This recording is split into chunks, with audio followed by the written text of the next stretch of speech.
In this video, we're going to be taking a look at the Star Wars The Vintage Collection Jedi Master Soul from the Acolyte.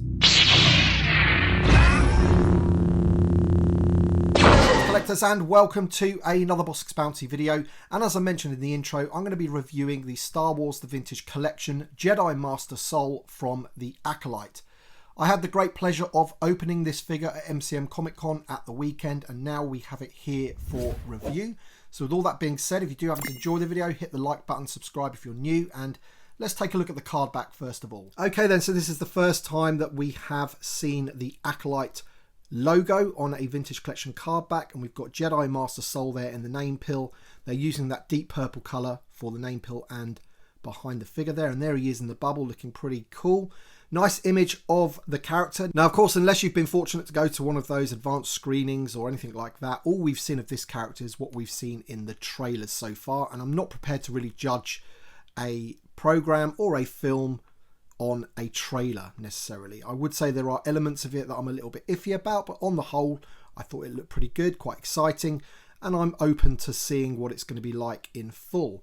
But there he is. Now, of course, this is the actor that was in Squid Game. I do forget his name. I do apologise.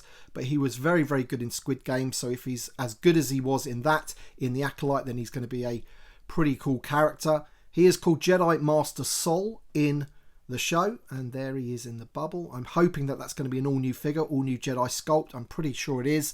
And we will compare this figure up against other Jedis that I have in my collection. One fairly new one and one that's quite old as well. But yeah, as you can see, that looks to me like a scene taken straight from the show, and he's looking pretty awesome there.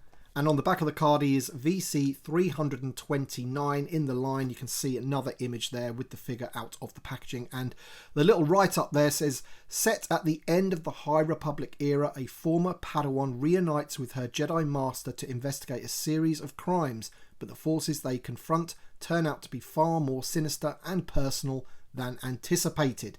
So it's not really a write-up about Jedi Master Soul necessarily, it's more about the sort of synopsis of the Acolyte itself. And there he is, and now we've taken a look at the card back and the packaging. Let's take the figure out and take a look. Alright then, so here is Jedi Master Soul out of the packaging. And as you can see, I've got him in a pretty simple Jedi pose there, just showing that you can hold the lightsaber in both hands. I didn't really take too much time to pose him, but he looks pretty cool like that, holding the lightsaber. And you can see that I'm using some of the articulation on those legs, and the tunic doesn't really get in the way of his leg articulation, which is pretty cool. We will look at the figure in a lot closer detail in a second and look at the head sculpt. Fantastic likeness in my opinion. They are really knocking it out of the park in terms of head sculpts these days for these all new figures that we're getting in the Vintage Collection, which is always good.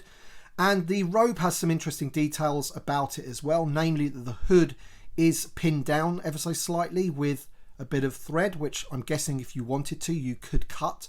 But I've always found with these Jedi robes in the past that the hood is always oversized, and if you want to put the hood over the figure, it never really works that well. So to have it tied down like that to begin with, if you wanted to keep it like that, is a good move in my opinion. So there he is just standing there, but now we're going to take the robe off the figure to take a good look at the sculpting work and what's new on the figure, and also that awesome head sculpt.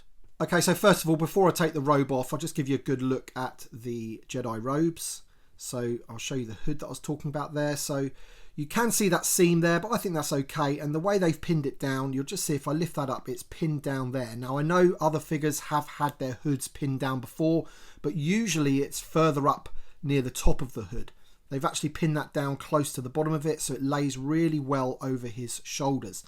And I think these soft goods have come a long way. They're not so baggy anymore. They actually fit the character a lot better. So that's pretty cool, and the material's nice as well. It's the same material that we've been used to, that they've been using on these figures in recent times. So there's the figure with the robe on, and now we'll take the robe off and check him out. Alright then, so let's take a look at the head sculpt then of the figure, and as you can see, it is a really, really good likeness. The sculpting work on that head is brilliant. The shininess is just the lights reflecting. I can assure you that it is a matte finish, so it's not like the Black Series where you're getting that sort of sweaty look.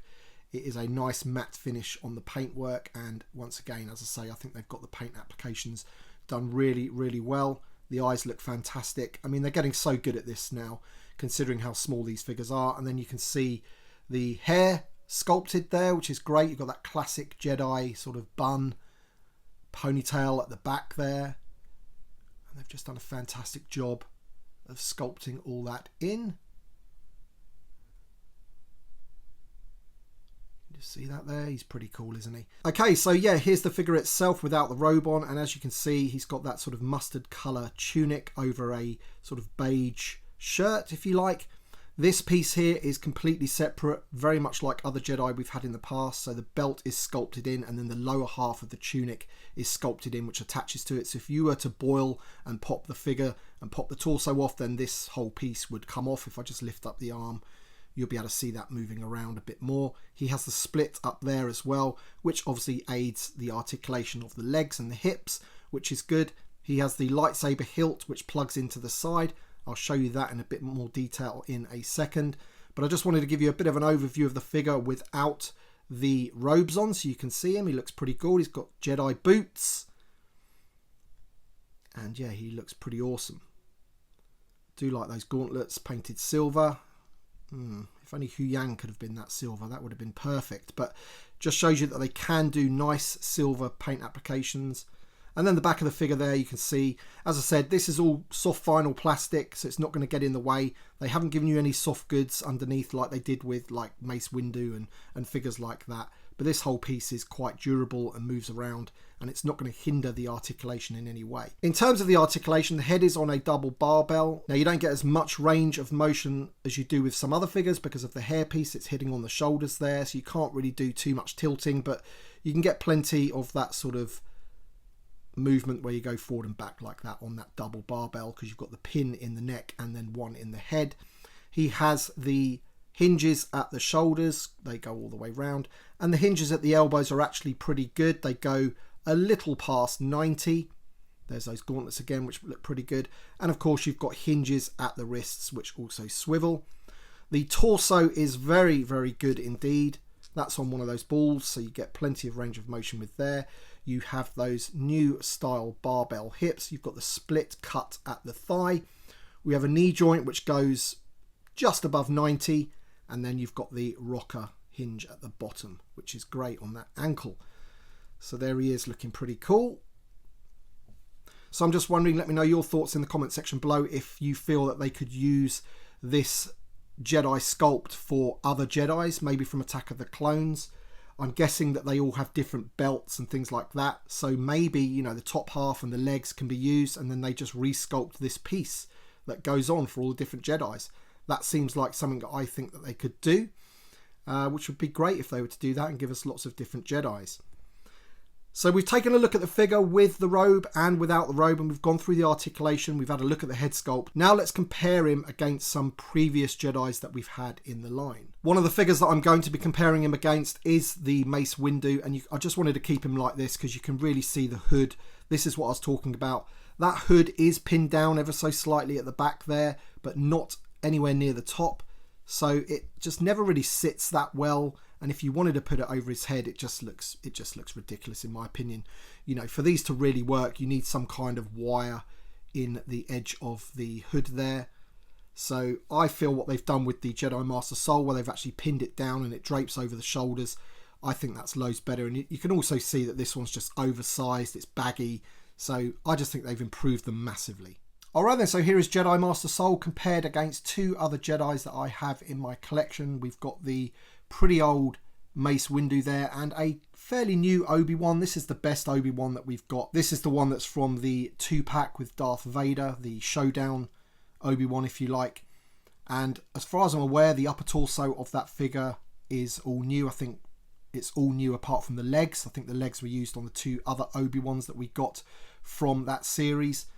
So this could potentially be another Jedi buck that they use, if you like, to get more Jedis out there. But let me know your thoughts in the comment section below, what you feel about all three of these figures, where the improvements are. In my opinion, I think they've come a very, very long way since the Mace Windu figure, for example. I feel the lower tunic and the way they've executed that looks loads better than this sort of mix of soft goods and the tabards sort of hanging down the front. I've never really liked that, and the arms on Mace Windu are awful as well. The elbows are really, really poor. This guy, he seems to have everything that you're going to need for, you know, lots of different poses, and the articulation's great. And the Obi-Wan isn't too bad either. I think, as I say, that's a pretty good Jedi sculpt and maybe can be used in the future for lots of different Jedis.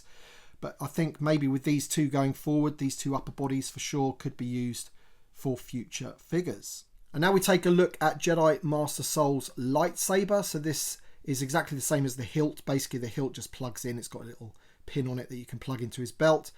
But you can't really see too much of the detail on it because it's ever so small, but there is detail on that lightsaber. And the reason you can't see the detail is because of the colour of the hilt. It's a very dark grey, I'd say gunmetal grey, much darker than anything we've seen before in my opinion. So, you know, this is his own personal lightsaber. And I'm sure if we get some more of the Jedi from the Acolyte, then we'll get even more lightsabers and different hilts and things like that. But it's a blue lightsaber. Very similar to what we've got before. If I just bring in Obi-Wan's that we got with that Obi-Wan figure from the showdown, you can just see the length of it is ever so slightly longer in terms of the blade. And there's the two hilts together. Okay then, and just to end the video, I thought I'd just give you a comparison of how the soft goods look on each figure. So you've got the new Jedi Master Soul, and there is no real comparison, is there? I mean, at the end of the day, the soft goods have improved massively, as I've said before. The Jedi Master Soul one fits him. It looks good. The arms aren't too baggy, and the overall quality of it is just so much better. And you can also see that that hood keeps riding up on the mace window as well, which the Jedi Master Soul does not do because it's sewed down ever so slightly. You know, the differences with those soft goods. It's night and day, Chris from Bantha Skull. Alright then guys, thank you so much for watching. I appreciate it. And thank you to my Patreon supporters and channel members.